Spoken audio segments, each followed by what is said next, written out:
চাঁদ রাত মানে ঈদের আনন্দ মনে নিয়ে খুশি মনে কাজ করা, বিভিন্ন রকমের নাস্তা বানানো আর অনেক রকমের রান্না বান্না করা। ঈদের আনন্দে চাঁদ রাতের দিন কাজ করতে একটু কষ্ট লাগে না। সবাই রাতের দিন আমি সবকিছু বানিয়ে রেখেছি, সব ধরনের নাস্তা যেগুলো ঈদের সময় লাগবে। আর এদিকে সমোসাগুলো বানিয়ে রেখেছিলাম আমি ঈদের কয়েকদিন আগে।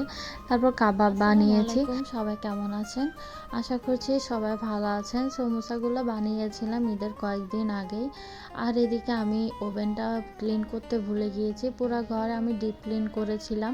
আর এদিকে ওভেনটা ক্লিন করতে ভুলে গিয়েছি, আগে ক্লিন করেছিলাম আমি, এর মধ্যে আর ওভেনটা ক্লিন করি নাই, যার কারণে ওভেনের মধ্যে অনেক ময়লা হয়েছে। পরিষ্কার করার জন্য হালকা কুসুম গরম পানির মধ্যে আমি লেবু আর ভিনেগার দিয়ে নিয়েছি। ওভেন পরিষ্কার করলে, ওভেন বা ফ্রিজ যে কোনো জিনিস পরিষ্কার করলে অনেক বেশি ক্লিন হয়ে যায়, কোনো রকমের সাবান বা হালকা পাউডার কোনো কিছুই লাগে না। এভাবেই আমি সবসময় ওভেন বা ফ্রিজ যে কোনো জিনিস পরিষ্কার করি, খুব বেশি ক্লিন থাকে।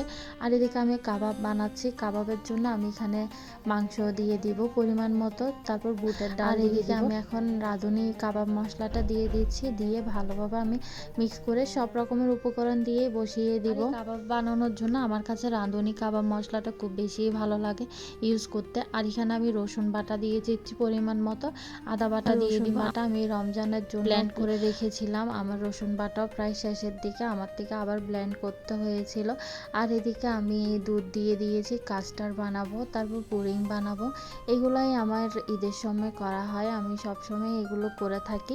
আর এখানে কাবাবগুলো আমার প্রায় বানানো হয়ে গিয়েছে, আমি ব্লেন্ডারে ব্লেন্ড করে নিয়েছি। পাটায় পিষে বানালে আরও বেশি মজা হয়, কিন্তু আমাদের খালাটা ছিল না, আমি যেহেতু অনেক লেট করে বানিয়েছি, আমাদের খালা চলে গিয়েছে, যার কারণে আমি একলাই বানিয়েছি। আর এদিকে আমি বিরিয়ানির জন্য মাংসগুলো এখন কষিয়ে রাখবো, যাতে সকালে আমি চাউলগুলো শুধু দিয়ে দিব। সকালে অনেক বেশি মেহমান আসে, যার জন্য আমি রাতের বেলায় সব কিছুই রান্না বান্না নাস্তা বানানো সব কিছুই কমপ্লিট করে রাখি, ঘরটাও ক্লিন করে রাখি একদম। সব কিছু সাজানো গোছানো থাকলে না সকালে আর কোনো রকমের কষ্ট হয় না। মেহমান আসলে খুব সুন্দরভাবে আপ্যায়ন করা যায়। আর এদিকে আমি বিরিয়ানির জন্য পেঁয়াজগুলোকে বেরেস্তা করে নিয়েছি, তারপর পেঁয়াজ বাটা রসুন বাটা দিয়ে আমি এখানে দিয়ে দিব রাঁধুনি বিরিয়ানির মশলা। এই মশলাটা দিয়ে আমি এবার খুব সিম্পলভাবে বিরিয়ানিটা করছি, অনেক বেশি মজা হয়েছিল এই বিরিয়ানিটা খেতে। আমি চিনি গুঁড়া চাউল দিয়ে করেছিলাম বিরিয়ানিটা।